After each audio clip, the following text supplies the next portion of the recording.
Welcome back to another episode of Gritty Iron Gang. Before we get into our Week 7 picks, we have a couple new segments for you.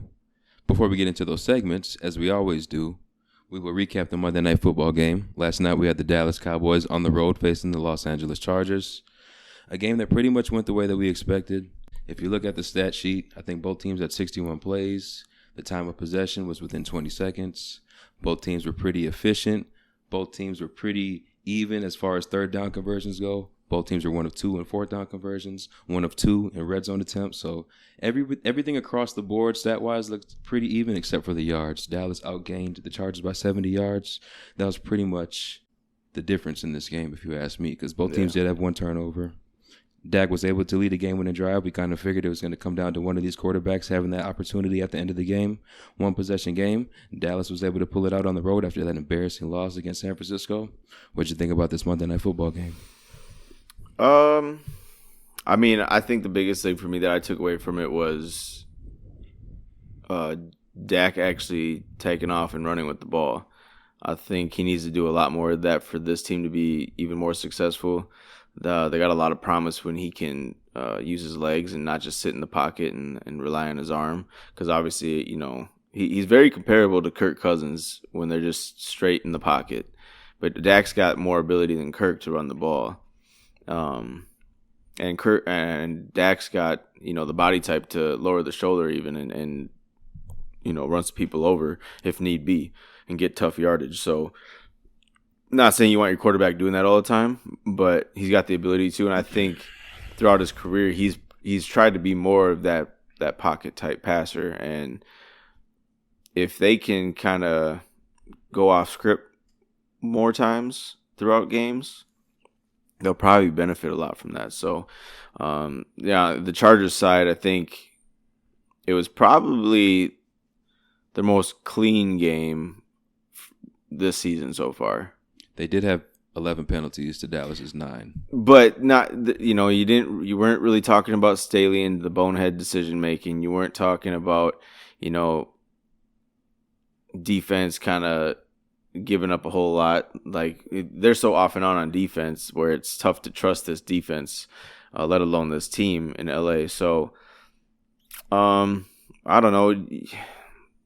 I have a feeling that we're going to see a lot better from the Chargers as we get deeper into the season. And we'll see, obviously, starting this week when they go to Arrowhead. So that might be, and the way Kansas City looks, that's going to be an intriguing game, I think.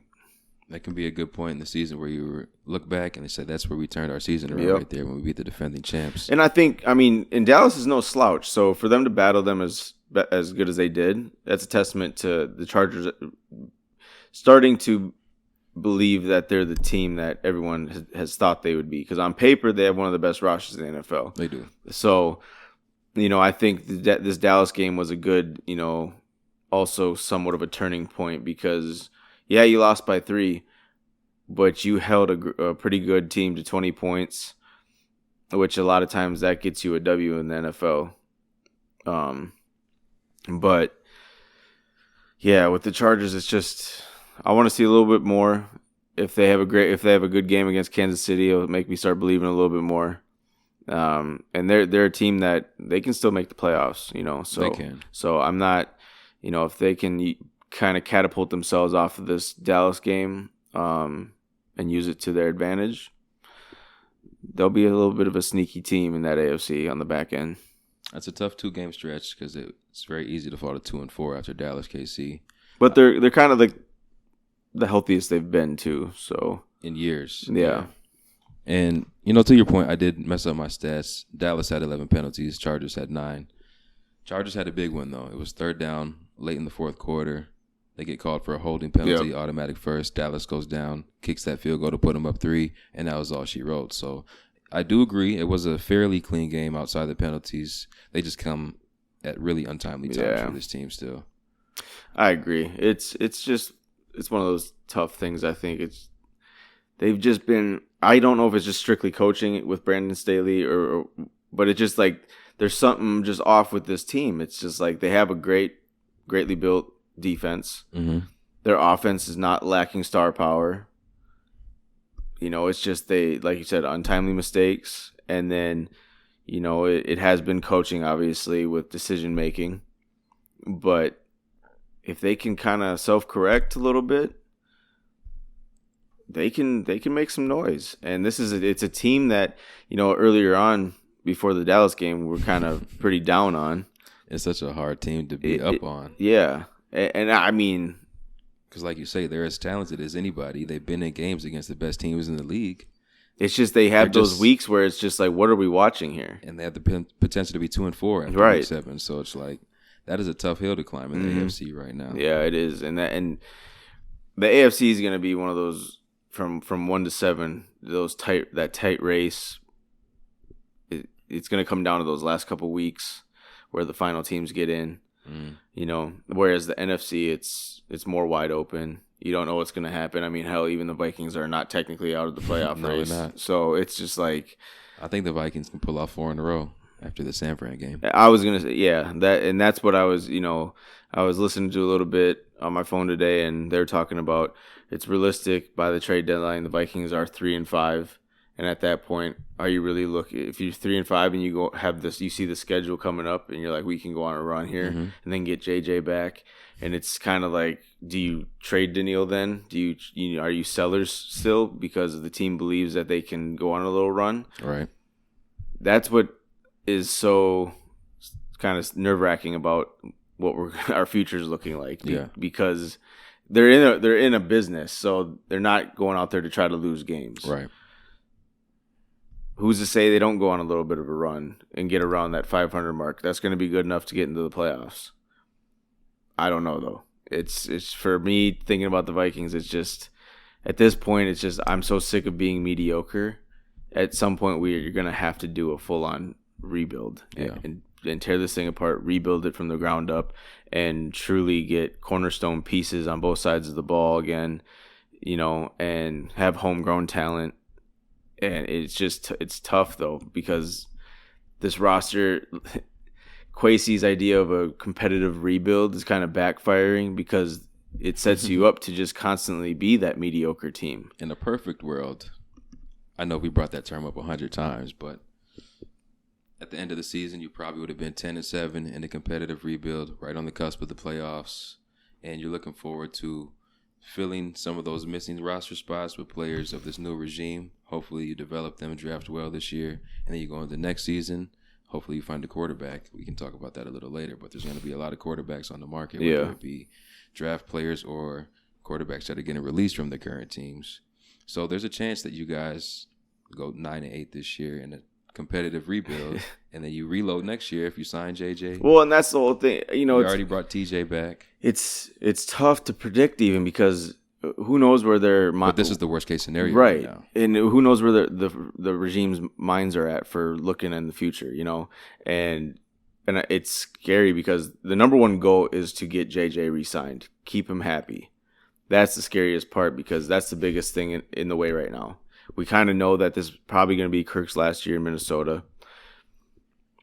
You're going to have the most cap you've had in quite some time. This is a pivotal offseason for this regime. Can you bring in quality football players in free agency, and can you draft well this draft? If you do both those things, then you make your fans happy and start believing again and thinking, okay, we're on the right track now. Our future's kind of set up pretty good. Mm-hmm. But, it's going to come down to, I mean, I don't know, because depending on draft position. Your draft position. Right now you're at number 7. Yeah, and you're kind of in, like you said, no man's land at that point because that's almost the best player available.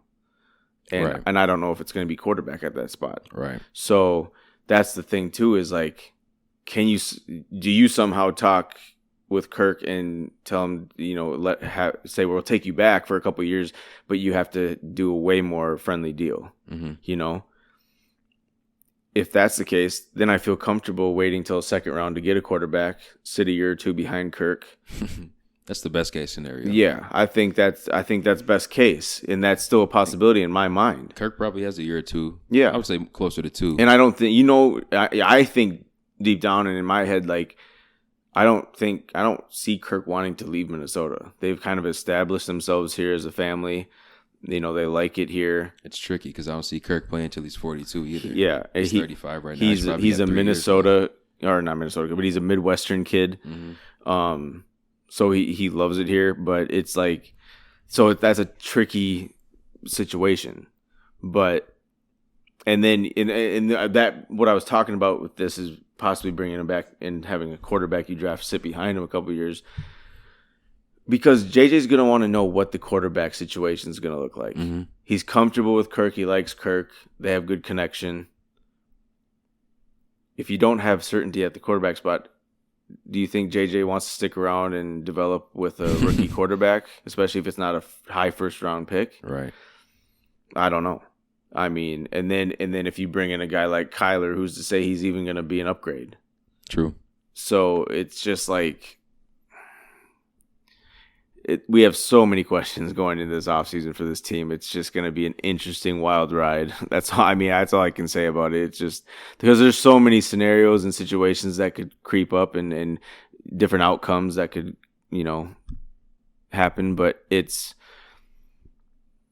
is the offseason for KOC and Kwesi. It is. This is it. I will say I don't know how we got on the topic of the Minnesota Vikings. I don't know either. It does kind of lead me to our next segment, our new segment for this week, which is we picked one team each that we think should set it up, hit the red button, and rebuild. Mm-hmm. Vikings were a team on my list. They were on mine too. I'm not going to do it because if you want to, you can do it. I will say Denver is my team who I think should blow it up. I think that's everyone's number one team at this point. I think you just released Frank Clark, right? Last year, 2 years ago, you traded Bradley Chubb to Miami. Traded Randy Gregory to Dallas earlier this season. So that defense isn't what it used to be when you've been looking for that quarterback to take you over the top. The timelines just aren't matching up right now. Right. Sean Payton, he's probably going to want to get his new quarterback in there. Denver's looking like they're going to have a top 5 pick. Russell Wilson, like you said yesterday, he's just not the answer in Denver anymore. I think it's an easy call to make Denver that team to blow it up. Sean Payton's going to end up with this quarterback. Russell Wilson's going to be on the market. He could potentially be a Vikings replacement. I was just thinking about it, bro. Like, because he's gonna, based off his couple past years too. Kwesi's a bargain shopper for quality talent. Mm-hmm. He might be around the same age as Kirk, but if Kirk's still wanting money, see you later. Let's bring in Russell because he's gonna want a friendly deal, or probably a friendly deal at this point, because he just wants to keep playing, be a starter, and probably to still prove some people wrong. Mm-hmm. You're probably getting him for a year or two. I agree. And that would be another option, to have someone sit behind him, because he's probably thinking, okay, I'm going to end my career in Minnesota or play a year or two here and then figure out what's next. Right. So, yeah, that's another idea that I've thought about. But, yeah, that scares the hell out of me, because obviously watching Russ the past 2 years, it's not good. So, I don't know it. But who else is on your list, though? You don't have to go explain. But I had Denver and Minnesota. There's 2 teams? Those are my 2 teams, yeah. All right, well. So I had Denver and Vikings as my top 2. Mm-hmm. But I had New England, Carolina, and Giants on there as well. Okay. But I won't go dive into that. I'll just stay on the Vikings here, because, look, I just think we're at a point, I think everyone in America and probably around the world sees what, I see and see what you see. We're in a constant state of mediocrity. Mm-hmm. And it's not, there's got to come a point where it's enough's enough, especially at the ownership level. You can't just be content with just winning enough games. You got to have some fire and desire to, if you're investing in an organization, especially in pro sports, why wouldn't you want to be the best of the best? Right. So that's the frustrating part about it, is I think they're just too content on being good enough. Mm-hmm.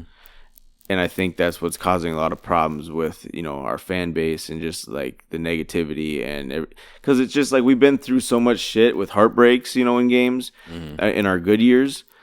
But then if it's not a good year, we're truly just a bad, mediocre team. Yeah.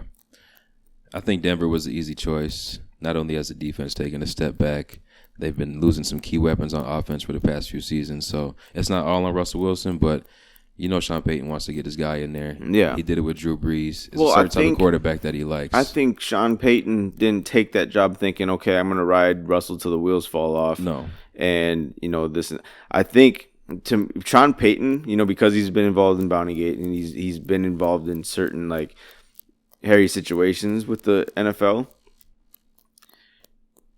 like, I think I can't put it past him to kind of be self-sabotaging this year and saying, okay, I'm just going to act a fool and act like I don't know how to coach and drive this organization into the ground. So I have to force their hand to truly get who I want. Give me what I want. Yeah. That's why I kind of think Denver is in a better position to tank or be in a rebuild position because they've lost a lot of their talent. Yeah. They're going to refill a lot of that talent with the new regime. And if they're smart, has been successful. If they're smart, they'll be sellers at the deadline too. Yep, they will be. Minnesota, on the other hand, it's a little more tricky. Because they do have talent on that team. Yeah. They're not expected to be a top 10 team. That is where they are right now at the 7 pick. I mentioned it to you yesterday. Do we consider, if we can't trade JJ, or if we can't bring him back, do we trade him?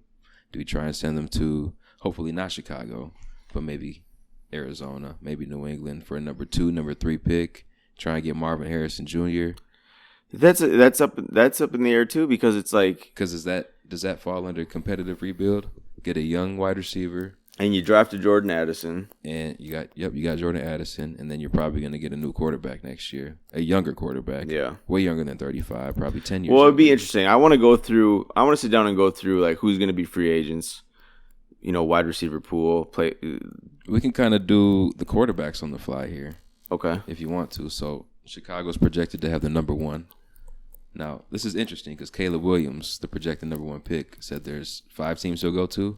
3 of them have a chance to be in the top 10. What was it? The Raiders, Giants, or Raiders, 49, Raiders, Vikings, Giants. Yeah.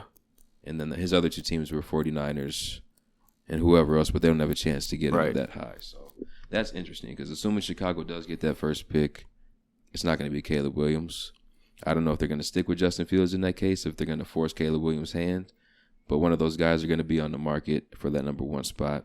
Justin Fields could be on the market as a free agent. Russell Wilson's another one of those guys. Denver's in the top 5. Mm-hmm. Mac Jones is another one of those guys. Kirk, I know he's not waiving his no-trade clause, but 1 year left on his deal. He'll be a free agent.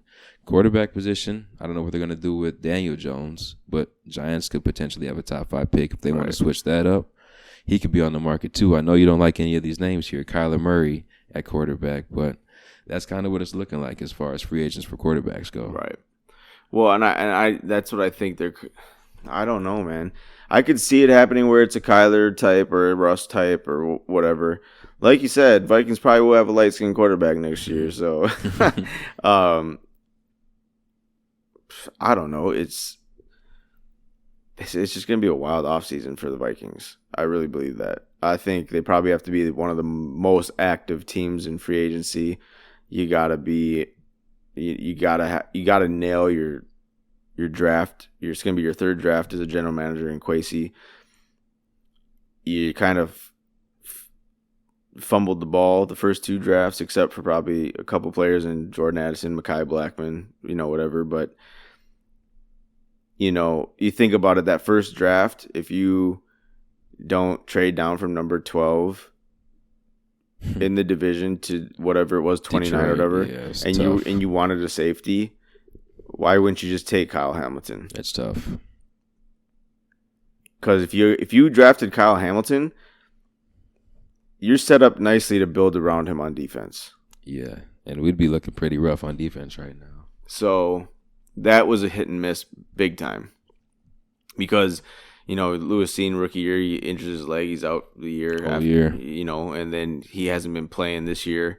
It's like you lose miss on Cam, you miss on AJ, you miss on a lot of those guys in the defensive backfield. It's tough, I don't know. It's the defensive, and especially because you think about it, how we're playing this year and Flores ain't leaving.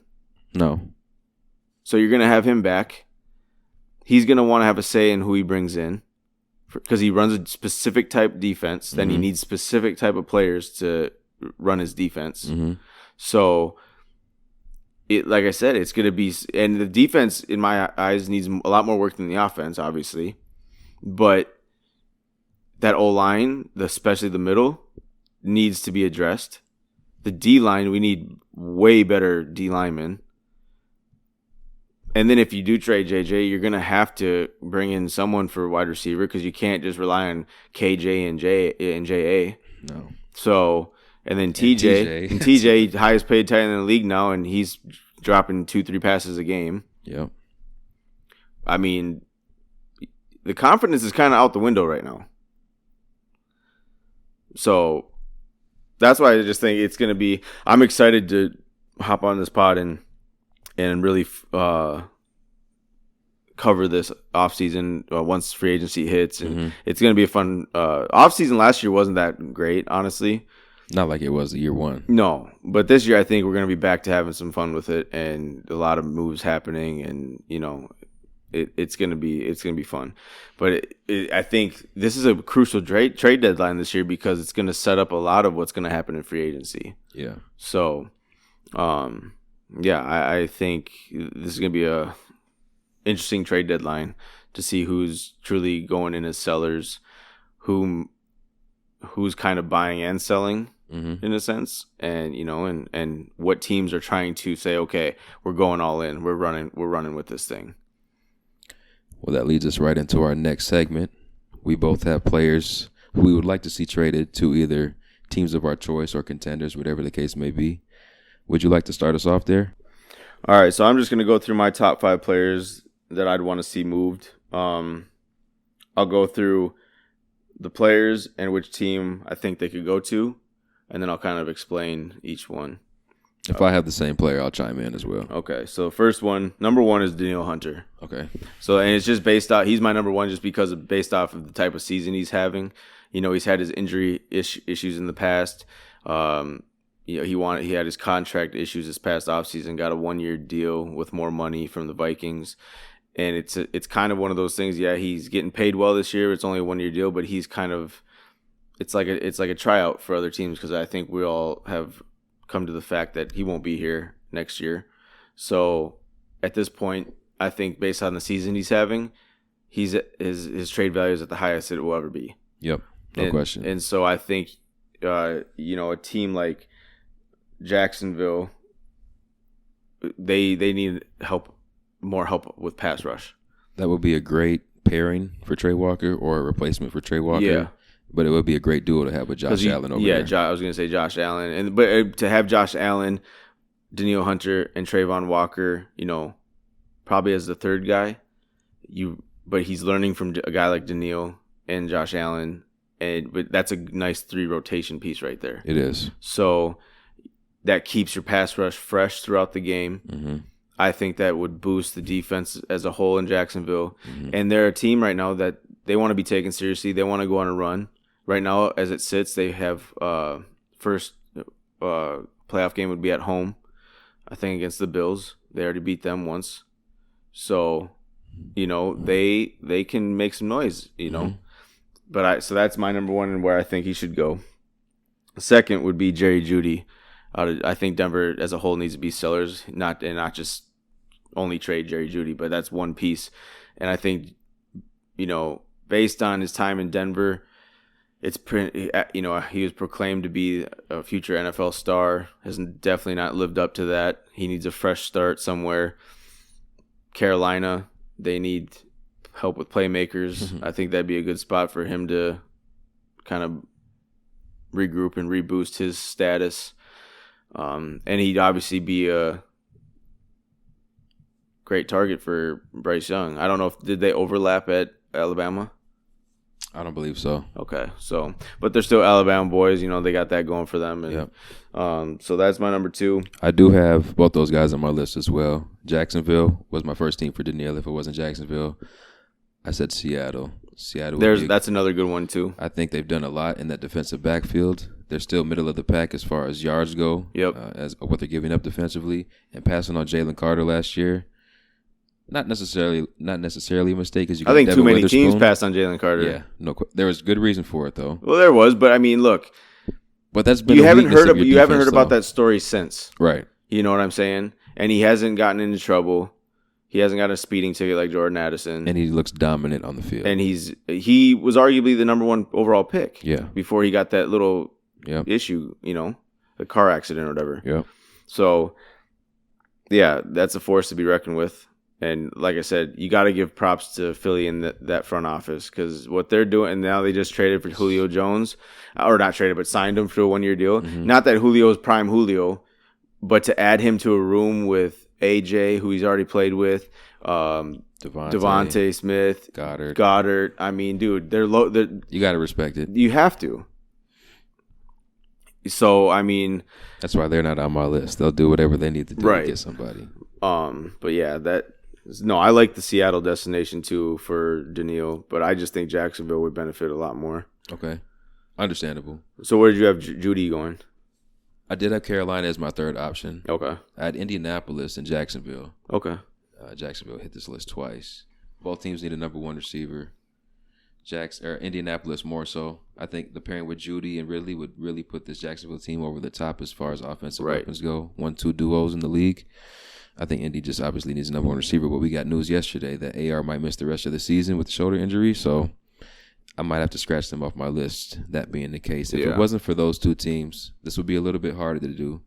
I think the Los Angeles Chargers and the Kansas City Chiefs, because they're both in division, would be hard to pull off. But KC needs a number 1. This offense, they're missing Tyreek Hill, and it's really showing this year. Yeah. Chargers, we called it. Mike Williams went out with an injury. He'll miss the rest of the season. They need a solidified number 2 opposite of Keenan Allen. So those are my other 2 teams for Jerry Jeudy. Okay. Well, my third guy is a guy from Carolina, Brian Burns. Okay. I love B-Double. I just think, I had Carolina as a team to blow it up. I just think, the way things are going in Carolina, they're going to have to utilize some pieces to be somewhat of sellers to get draft capital, plan for the offseason. I mean, you're 0-6 already, so it's a done deal pretty much. And Brian Burns, obviously, he's going to want to go somewhere where it's not a rebuild. So I think a great place to go and would make them and probably boost them to the tier with Philly and the Niners for sure, Detroit Lions. So pair him with Aiden Hutchinson. Yeah, hell yeah. Man, that defense would be nasty. That would be very nice. He wasn't on my list, but I feel about him the same way I feel about Josh Allen. Really underrated edge player, linebacker, whatever you want to call him. He can do some damage on a real quality team like Detroit. That would be fun. I mean, that would make everyone be like, "Damn, Detroit is for real, bro." And they feel like they're for real. They are. They got that mindset going for them, bro. They are. I hate that they're in our division because it's like I've never saw them as rivals because of just their history and how bad they've consistently been. Obviously, now that changes things. When we play them, I'm going to hate their guts. But I'm happy for their fans. I'm happy for that organization having the success this year that they're having. And it's truly fun to watch. So when you finally get to see a consistently bad team have a great season and start to, but not just a great season, but they're having great off seasons. They're building the team the right way. They got the right head coach. How can you not like a team like Detroit right now? I have Detroit on here as one of my teams. We should trade for somebody. I guess I'll just bring it up right now. Detroit, some people are calling them the best team in the league now after week 6. I mean, who would have ever thought they'd be in that conversation this year? But like you said, they're starting to believe. The league is starting to believe. Everybody's starting to believe in Detroit a little bit. Given the fact of what you just said, kind of piggybacking off that, there is a guy in New York who plays defensive back named Adoree Jackson. He's on his last year of his deal. He's on my list too. New York is 1-5 at the moment. Detroit has lost C.J. Gardner-Johnson and Mosley for the rest of the year, 2 defensive backs. Don't do it this year because you're playing Baltimore. Or don't do it this week because you're playing Baltimore. He wouldn't even play this week. But Adoree Jackson is a guy I have my eye on if I'm a Detroit Lion fan. I like that one. I have Adoree on here too. He was actually my next guy.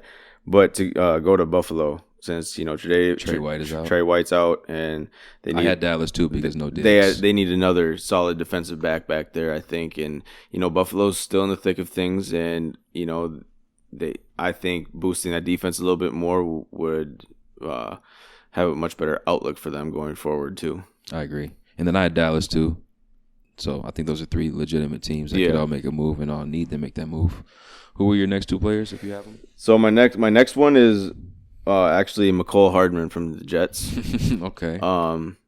He doesn't have a role right now in that offense. He doesn't at all. So I think him going back to Kansas City, getting involved with Mahomes. I mean, it's not going to take much for him to get back into the offense. Before he got injured last year, he was having great success with Mahomes, and I just think it was either Mahomes, it was either Hartman or Juju Smith-Schuster going back to KC for me. Okay. I think they're a team that would just need one of those guys to really boost that offense a little bit because they're familiar with it. They have connections with Mahomes. Mm-hmm. They're not splashy moves by any means, but that would make KC even more dangerous. I like that. I think it's not a splashy move like you said, but they have that chemistry. They're familiar with each other. They have a good connection. He needs some more guys like that over there right now because it's just him and Kelsey right now. And Juju and McCole were having great seasons. They had some of their better seasons. They looked McCole like they were especially. rejuvenated. Yeah. So, I mean, we knew Juju was going there to kind of audition for other teams. Rejuvenate. Yeah, but yeah, so you could pair McCole Hartman along with Juju and that next guy for me, just because it's the same team, Kansas City. I think one of those two guys. Well, I mean, why not? I think that's an easier trade that can be done. Probably more so for McCole, because it might be a little harder to pry Juju from Bill. Yeah, no shit. But the way Bill's been acting lately, I think you're not going to have to give up pretty much anything for McCole because he has no role. Fourth, fifth at best. Yeah, so it would be an easy trade, done deal, and both sides are happy. Yeah. So, and then my next guy is Zach Ertz from the Cardinals. I think going to Dallas would be good quality movies back in the NFC East, obviously, for the team he hated playing against or hated playing. Or, well, you know what I'm trying to say. Yep. Hated. Eagles and Dallas hate each other. But I think, I think Dallas is really missing Dalton Schultz. They love their tight end spot. Mm-hmm. Zach Ertz still has some juice to him. And, he can probably go in there and give you a little tidbits about Philly. That's not a bad pick. He wasn't on my radar, but I could see that happening. I like Dak and his tight end connections. That offense really hits another dimension when he has a formidable tight end in there. CeeDee Lamb, I mean, you know how I feel about that receiving core. I don't know if he's the number one. I don't know if they're twos and number two. So exactly. That's a great move in my estimation. You have anybody else on your list? That rounds it out for me. Well, I had the easy one, Kirk to the Jets. If not the Jets, Atlanta. I think Atlanta. Those are probably the two most logical spots. Okay. But I mean, the thing is like I think everyone agrees that Kirk should be traded because try to get something for him while you can. Mm-hmm. And yeah, it's gonna make the season a little bit more rough. But Kirk's having, what I expected to be one of Kirk's best years is turned out to be, even though he's started the season hot, having great numbers, it's still the same old shit. Like check down after check down, reads. It's sickening to watch. It's bro, and it's like he's too afraid to make decisions on his own. He has to be told from the coaches like it's okay to throw 40 yards on this play. You know what I mean? You can do it, and you're accurate doing it. You know what I'm saying? Like it's like he wants to be a people pleaser, and he doesn't want to do something and have to tuck his tail between his legs. But to me, that's like, what kind of man are you? Man the fuck up. Mm-hmm. You're out there as the quarterback. The ball's coming out of your hands. You get to do the final decision. Yeah. Period. You're the guy. Like, fuck it. That's what I can't stand about him. Mm-hmm. So no question. I think, but if he, at the heart. So I think those, is probably the most, far-fetched trade scenario, just because he's not going to waive his no trade clause. Jets are really the only logical option, right? And because you got Atlanta wasn't. You got Hackett as the OC, who's from the Shanahan tree, from the McVay, LaFleur. I mean, they're all Shanahan guys at the end of the day. Yeah. So the motherfuckers like Genghis Khan, and he was the OC for Matt LaFleur, who's also part of that tree. So and Kirk's very familiar with that tree as well. So it's an easy transition, but it's also hard to ask him to go in there and really be that guy for a team and an organization with the kind of media they have out there. I think Kirk would ruin his career going out there. He would ruin his life. He couldn't handle it, bro.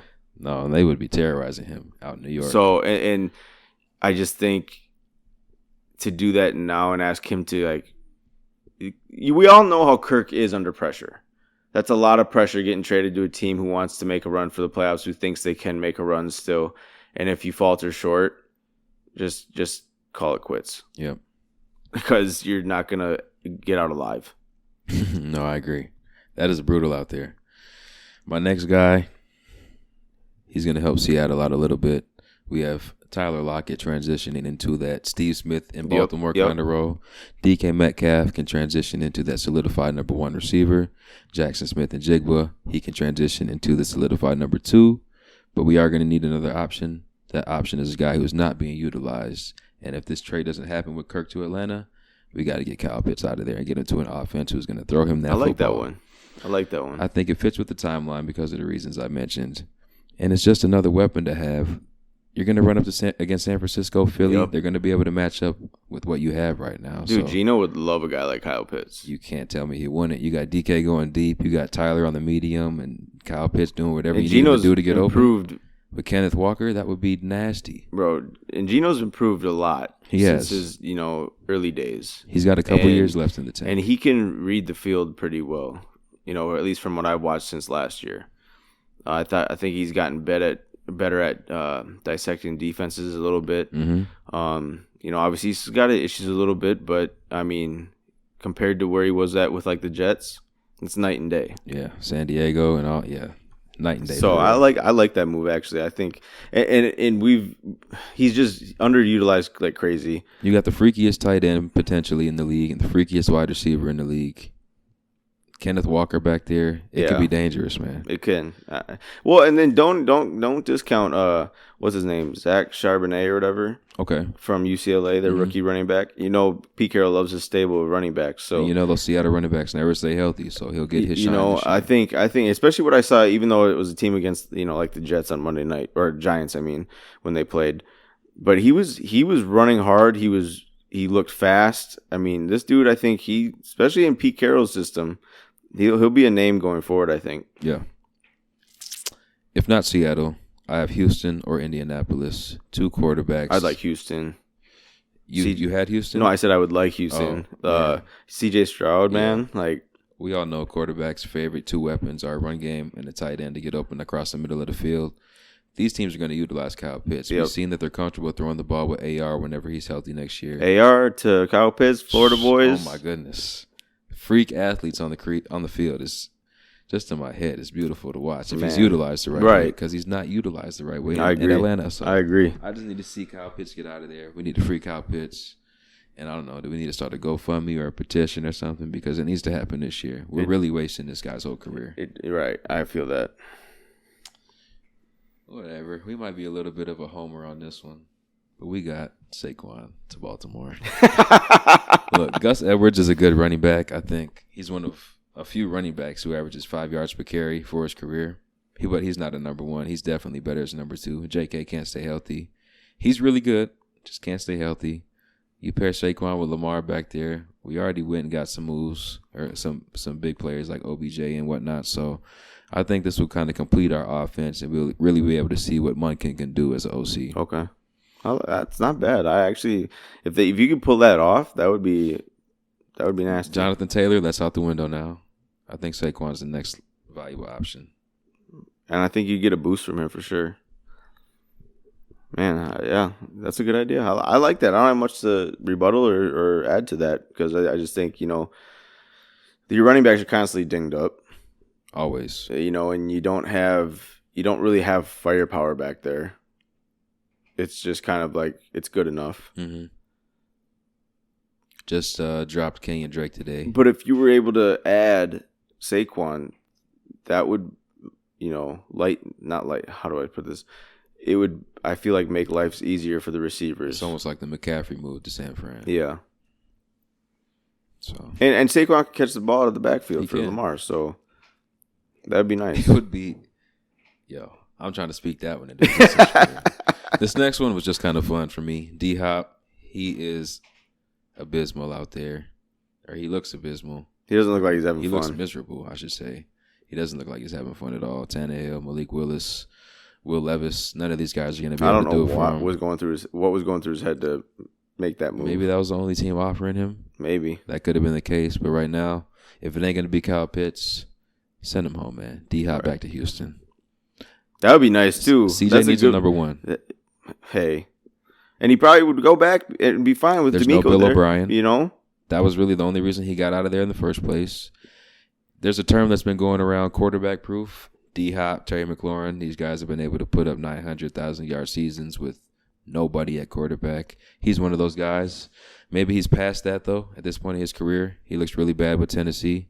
He honestly doesn't look bad. Tennessee is They where can't get him the receivers ball. go to die. Yeah. Julio Jones did it. Moss. Randy Moss did it back in the day.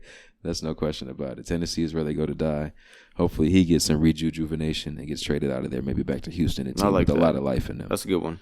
My last player is Jeffrey Simmons, another player on Tennessee. Really good defensive lineman. I think he needs to go to a team like the Chargers, a team who has time and time again passed on defensive linemen in the draft, not really filled that void. They did bring Khalil Mack over there to pair with Joey Bosa, so the edge is cool.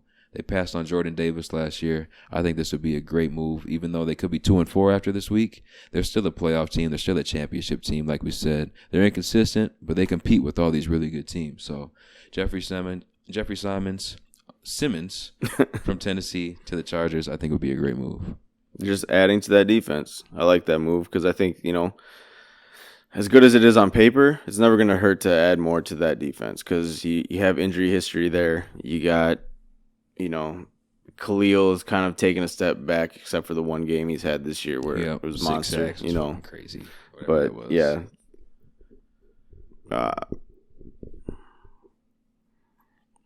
I don't know. I like that one, though. I think because the way I was talking about the Chargers earlier, I think, they probably do need to be a little bit of buyers at the deadline to say, okay, we're going for it. Mm-hmm.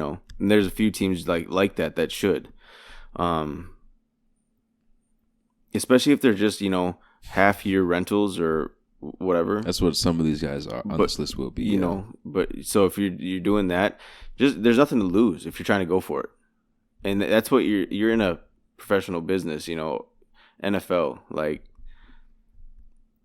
anything to win. So, yeah, I like that move.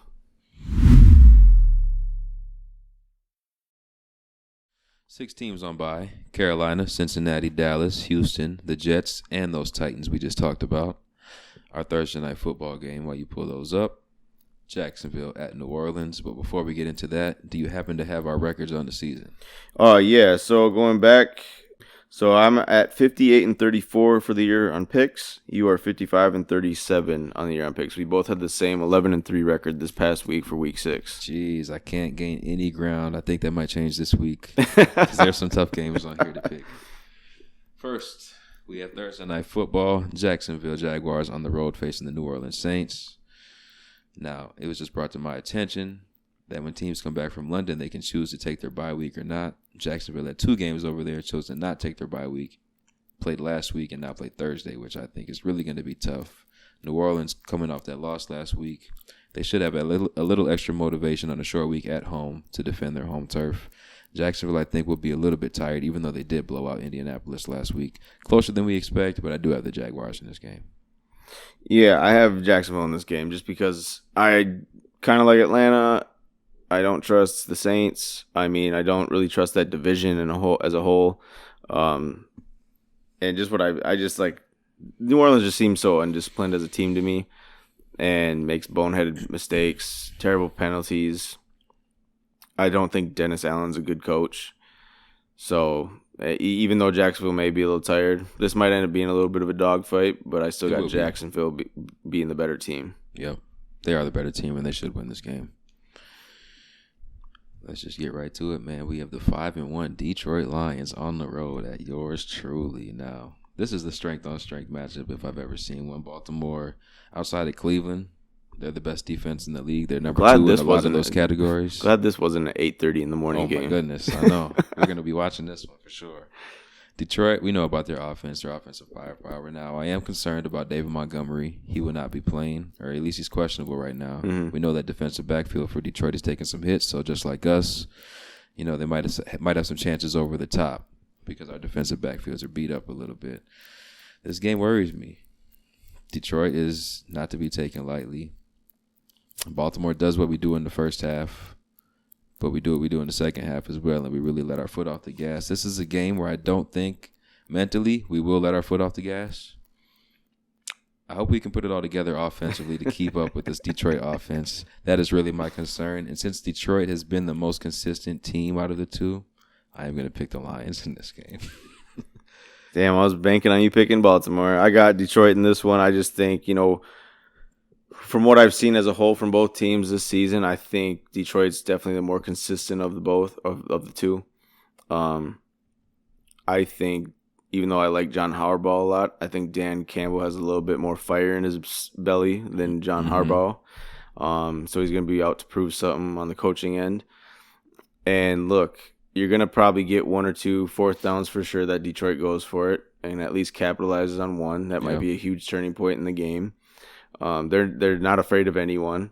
The only thing I want to see is if Detroit is smart enough to, spy Lamar, because if you take his running ability away, it's going to be a long day at the office for Baltimore. Blocking Aiden Hutchinson is going to terrify me. I might lose sleep over it. So I know those OCs are losing a little bit of sleep over it. The questionable status of David Montgomery, it kind of concerns me because even though they use him like he's goddamn Adrian Peterson, we do have more success against running backs that are more one-cut, straight-line guys. Yep. Jahmyr Gibbs, they really haven't been utilizing so much this year, but those are the guys that really cause us some issues. The shifty guys, the quick guys, the home run speed guys. So if he's out there with the combination of Amon-Ra St. Brown, Jameson Williams, Laporta, I mean, we could be in for a long day at the office against Detroit. Now, earlier we talked about Justin Tucker, best kicker in the game. He was utilized last game, 6 field goals. I love to see it. But what I didn't love to see is he had those field goals is because our drive stalled out inside the 30. I think at least half of them did. That's not going to cut it against Detroit. We're going to have to capitalize on at least, if we have 6 field goals, we're going to have to make at least 2 of those touchdowns. You're right. So that's going to be a question for this Baltimore team going into this game. But hopefully they defend home field.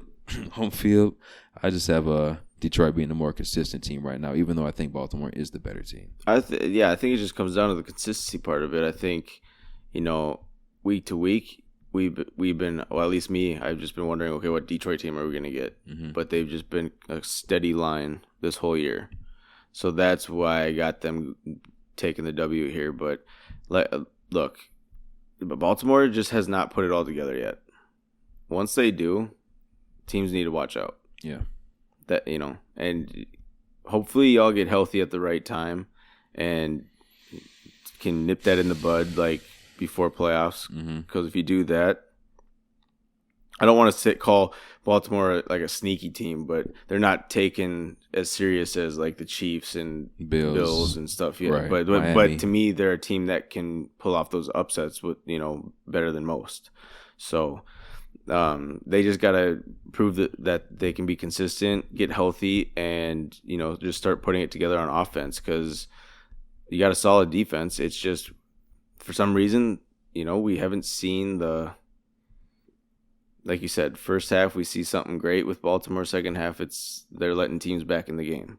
It's all complacency, and it's not the defense's fault. It's just the offense can't sustain drives. No, the defense is phenomenal. Roquan, Patrick Queen, that linebacker duo outside of San Francisco, they might be right behind them. Yeah, Roquan does not miss tackles. He was getting heavy on the ground every time. And the funny thing is, you really didn't know much about him before the trade last year. I didn't. I was like, Chicago Bears. I ain't watched them since fucking Lance Briggs and Brian Urlacher were over there. That's funny, though. Yeah, next game, though. Las Vegas at those Chicago Bears. Division II quarterback. I think 4th-string running back. If you guys would have lost that game to that combination, I would have had to call welfare check over here or something. Oh, I wasn't even tripping. I picked the Bears to win this game. Mm-hmm. I was hoping they were going to come back and win. I mean, that sounds bad as a fan of the Vikings, but it's like, even in being a diehard, but it's like, bro, I'm just so fed up with the bullshit. You know what I mean? Like, I don't trust this team. So it's like, at this point, it's like, let's just play for draft status or draft position. I think in this game, both quarterbacks are injured. Jimmy Garoppolo hurt his back. I'm not sure if he'll be playing. But they look better. They look better with Brian Hoyer than they did Aiden O'Connell. Well, yeah. Hoyer's a veteran. You know. Aiden has some talent, but Hoyer knows what to do. He can Yeah. process information. Is he going to get the nod week 7, or is it going to be if Jimmy Garoppolo doesn't go, I'm gonna guess he gets the nod. Okay, if that's the case, then I will go Vegas. If it was Aiden O'Connell, I would have took the D2 guy in Chicago. Yeah, I mean, because when you're not good, you're throwing it to your best players. Right. DJ Moore, Cole Kmet. that's the one thing you got to fear about those guys that are no names and are not either undrafted or very late rounds. Like DJ's getting that bitch 20 times. Yeah. So you know they see know what he can do. where their bread is buttered. yeah, exactly. So yeah, but I like Vegas in this either way, just because look, Fields has got a dislocated thumb. He's hurt. You're not gonna your team as a whole is not gonna have the confidence it would if you had Fields, if you had your starting running back. It's just kind of like what are they 1-5 now? Mm-hmm. I mean, yeah, they're not going out to purposely lose games, but it's like why try as hard as I can? So I don't know. And I'm not gonna take the Bears lightly because they kind of showed us something against Washington on that Thursday night game, but I just, even though Vegas isn't that great of a team, they're definitely better. Yeah. And they should win this game. Yeah. So, and obviously this is a game for me. I think that you'd look for Devontae to have a huge game. I don't know if he's still injured or not, but either way, whoever's quarterbacking, Devontae should be open. It seems like he's getting banged up every week. Well, right. I don't know. I know he took a hard pop last week that resulted in an interception. I think he'll be fine, though. Yeah, so either way, I got Vegas in this one. Cleveland at the Colts. This defense is going to be a tough task for Gardner Minshew. Yep. And this Indianapolis That's all you got to Colts. say. Buffalo at New England. Buffalo. There's no way I'm picking New England. No, there's no way. New England is to me what Denver was to you a while back. Yeah, I just said New England's a new Denver for sure. Orange is the new black. Washington at the Giants. Division game. Those are always the toughest ones. I still like Washington in this. Good, because I have Big Blue. It's a tough game to pick, honestly, just because Washington's kind of been off and on the past few weeks. They have been. But if I don't know if Daniel Jones is gonna be back or not, or how long he's out, whatever. But if you based on what I saw from Tyrod last week, I don't know. Hopefully they get Saquon back. The thing that scares me, is what makes it hard, is it's a division game. And those are always the games that guys get up for. And the Giants are not this bad. They just don't have a quarterback. So I just don't know, bro. I mean, Sam Howell, I would like to say if you can do it against this Giants defense, then you're really winning me over. But the Giants defense is not what I expected them to be for whatever reason. It could be because of the quarterback. Obviously, Saquon's hurt again. Hopefully, he comes back this week. If he's back, Tyrod Taylor, I have a lot more faith in him. Right. I think he had minimal yards last game, but he was efficient. Yep. It was a lot of dink and dunk. There's not really a lot of downfield options for that team outside of like Jalen Hyatt, your rookie wide receiver out of Tennessee. So, I mean, I understand why a lot of that is dink and dunk. Darren Waller, he has not lived up to anything in this league so far.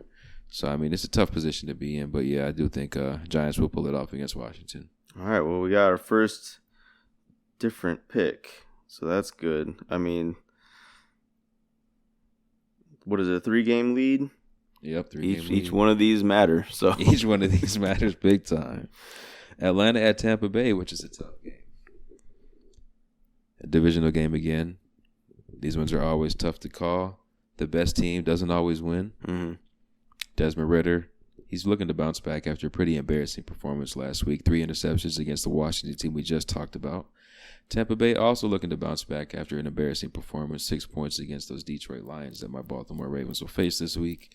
Tampa is surprising. I don't want to say they're the better team.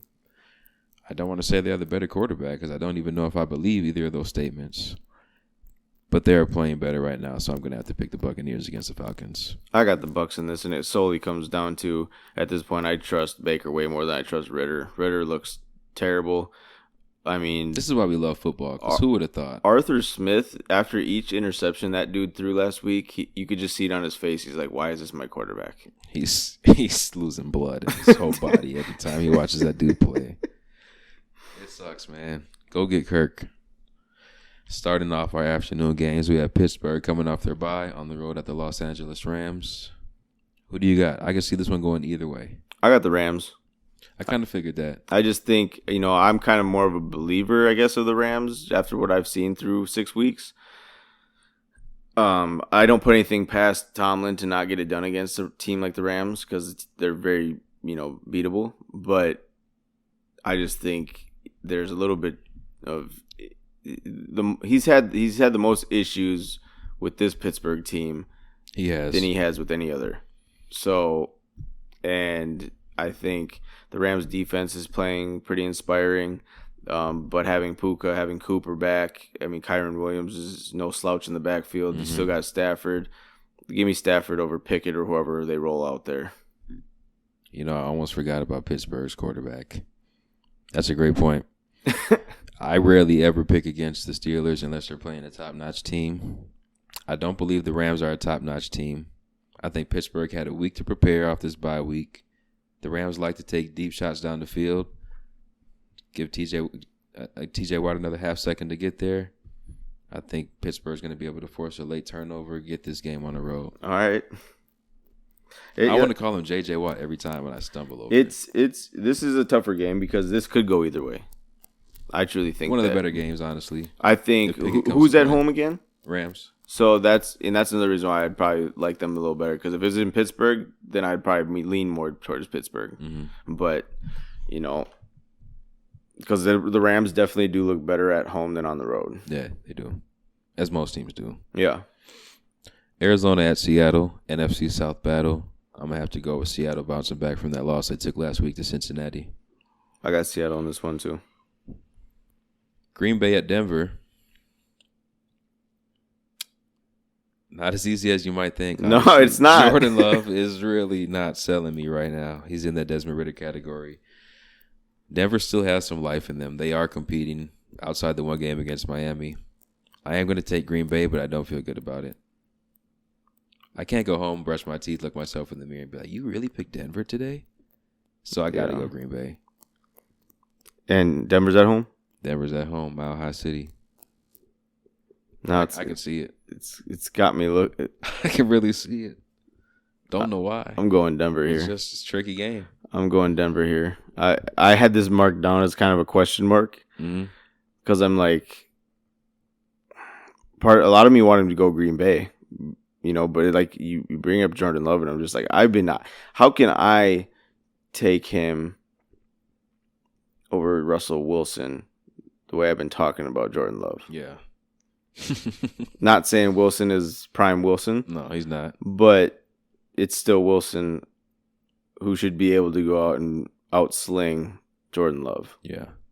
If you're taking a Wilson, either one of them, you got to have a lot of faith in what's going on around them or who's on the opposition. Right.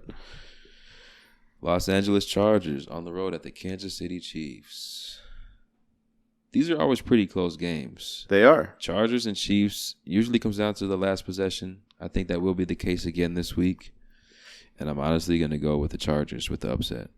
I have the Chargers marked down as an upset for my upset of the week. Jesus Christmas. Then just for entertainment purposes, I'll go with Kermit and the Chiefs. I just think the way, like I said, how the Chargers played against Dallas, who's no slouch. I think that great against great teams. That gives them, more confidence going into this game against the Chiefs because, like I said all year, the Chiefs are very beatable compared to what they've been. Mm-hmm. So, and they haven't looked good on offense. No.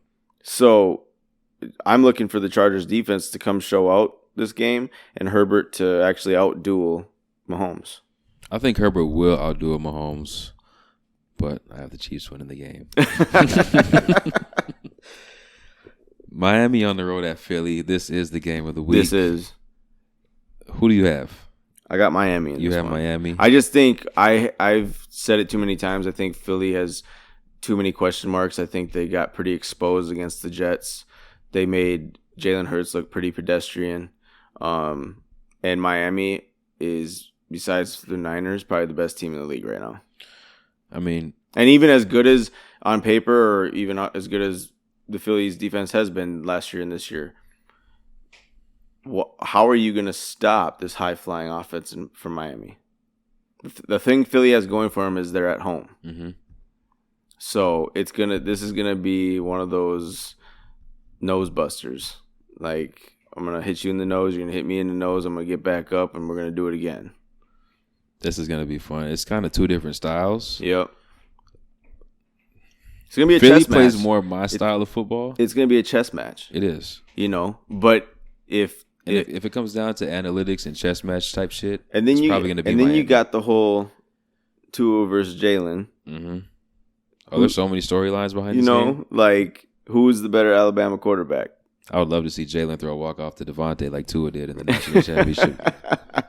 So this is gonna be a fun one. Besides when the Vikings play on Sunday Night Football, I'm not totally tuned in for Sunday night usually because I'm kind of just overtired from watching all day. You're not tuned in because it's been 6 weeks of football and I've watched Dallas 8 times in prime time somehow. Exactly. So I'm done watching Sunday Night Football with the Cowboys. Exactly. Somehow they're on every week, it seems like. I know. This is annoying. a great game to have Sunday It Night is. Football. Yep. I agree. Who did you take, Miami or Philly? I got Philly. You got Philly? Yeah. I know Miami, Tua gets rid of it quick. Philly can put a lot of pressure on the quarterback. Their DBs are good enough to maintain some kind of solid coverage with Tyreek and Jaylen Waddle for 2 seconds. Unless Tua's really projecting where his passes are going to go and throwing them. Yeah. I mean, I got Philly in this one. Now we got the easiest game of the week to pick. Is it, though? Depends if the guys are playing or not. Skimming down my list, this is probably the easiest one outside of Cleveland, Indianapolis, Buffalo, New England. You're right in that category here. I got San Francisco. 37-12. I don't see 37. About 32-12. But it could definitely 5 get points to is 30. a whole big difference. 37 is a lot of points. That's 40 points. Look, we are a defense who's very capable of giving up huge plays. All you need is a couple to get you on that pace of 40 points. Mm-hmm. Especially the way we turn the ball over as well. Yeah, that can snowball real quick. Like, this is going to get ugly in my opinion. Even if Debo and McCaffrey don't play, you're going from almost a 30-point game I'm predicting to a 20-point game. Yeah, like I said, this is the worst time to catch a team like San Francisco coming off that loss they took. Oh, yeah. Shanahan's going to put a beat down on us. Yeah, Trent Williams got his ass whooped, and I paused after that stat because that is a crazy stat. And He's been the best left tackle in the league. Now your big-time off-season addition in Marcus Davenport out another 4 to 6 weeks with a high ankle sprain. Yep. So now you just got Daniil Hunter. Hunter on one side. He might get limited. That's why that trade's even more of a likely possibility right now. Over. That's all I got for the people today, man. What about you? That's it for me. Had a couple new segments in there today, which I thought went well. And then, the pick segment obviously is a natural every week thing. So let us know what you liked about the first 2 segments today. We can start adding a little bit more of these kind of topics in before the picks each week. And look, we're always looking to revamp and update. So yes, sir. Just leave comment, like, share, all that good stuff. But yeah, that's all I got for the week, and we'll see where our records lie next week. We got 5 different games. Is it 5 or 6? So I got the Washington Giants game. You got Giants. I got Washington, Rams, Pitt. You got Chicago. Huh? You got Chicago? Or we both at Vegas? We both at Vegas. Okay, never mind. It's 5 then. Yeah, so 5 different games, that's a good amount to turn things around. Yep, that's a good way for me to turn things around. On that note, I'm good. Let's get out of here. Let's do it. We appreciate y'all. Peace.